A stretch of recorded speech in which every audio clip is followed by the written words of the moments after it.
Hello everyone.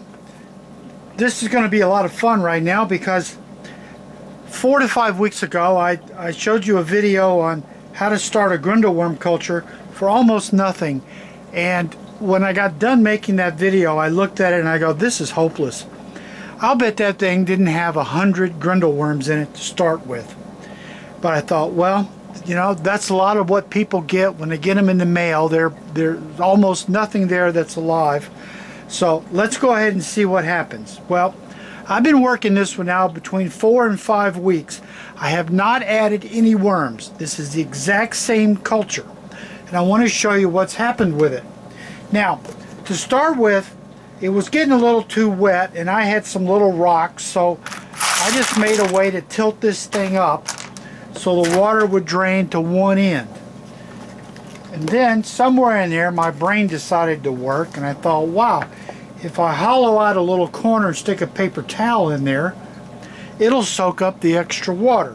So in that way I can keep this thing from just being too wet, because the water will flow downhill and the towel will soak it up. Now, can you see how many worms I've got? This is just amazing to me. I can take my little card. People are always asking me, why do you put that plastic needlepoint stuff in there?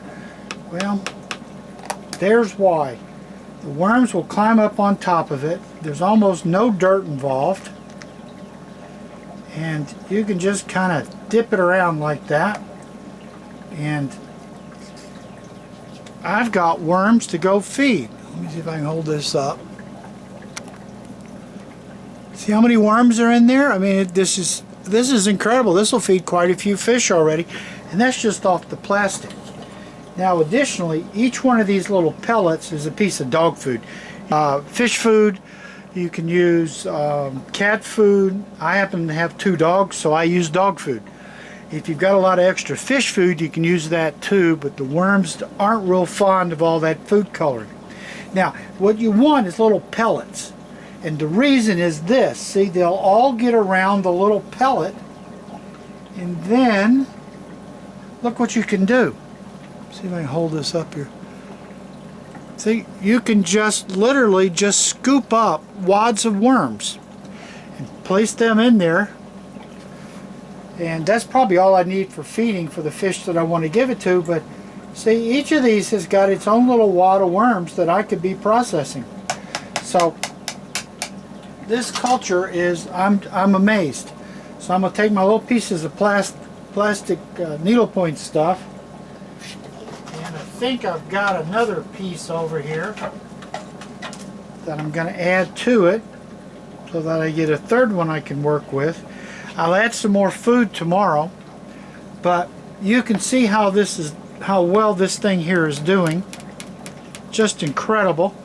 So for those of you who looked at that first culture and said there's no way that works, there it is.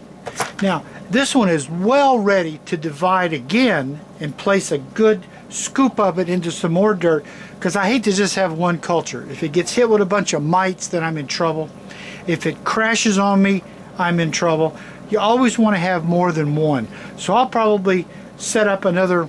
I've got another one over here. See, here's another pan's already got the holes drilled in it. Put some potting soil in it, add some water in it, and probably tomorrow I'll add some of these worms to that one and get still another one started. But I was just so happy with the way this one was doing, I wanted to show it to you right up. So even if you only got a very small number of worms to work with, you can still get a great culture going, and you can still get a bunch of food for your fish. So thank you for watching, and we'll keep the updates coming.